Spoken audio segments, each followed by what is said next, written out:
Brought to you by TechnoSpark 20 series smartphones. I'm superhuman.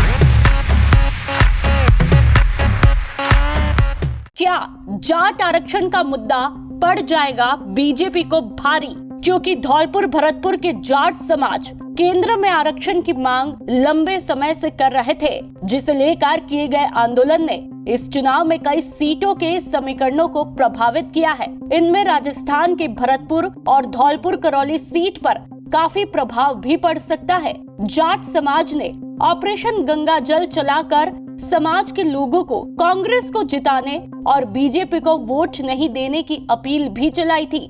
ऐसे में माना जा रहा है कि 4 जून को आने वाले चुनाव परिणाम में कई लोकसभा सीटों पर जाट आरक्षण का प्रभाव देखने को मिल सकता है। तो चलिए अब आपको ये भी बता देते हैं कि क्या है जाट समाज का ऑपरेशन गंगा जल।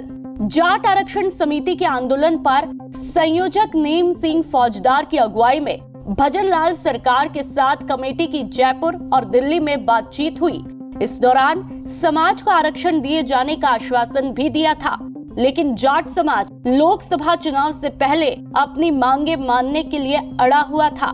जब समाज की मांगे पूरी नहीं हुई तो जाट समाज की तरफ से ऑपरेशन गंगा जल अभियान भी चलाया था, जिसके तहत समाज ने धौलपुर, भरतपुर, करौली समेत क्षेत्रों में गांव-गांव घूमकर लोगों को हथेली पर गंगा जल लेकर बीजेपी को वोट नहीं देने की सौगंध दिलाई।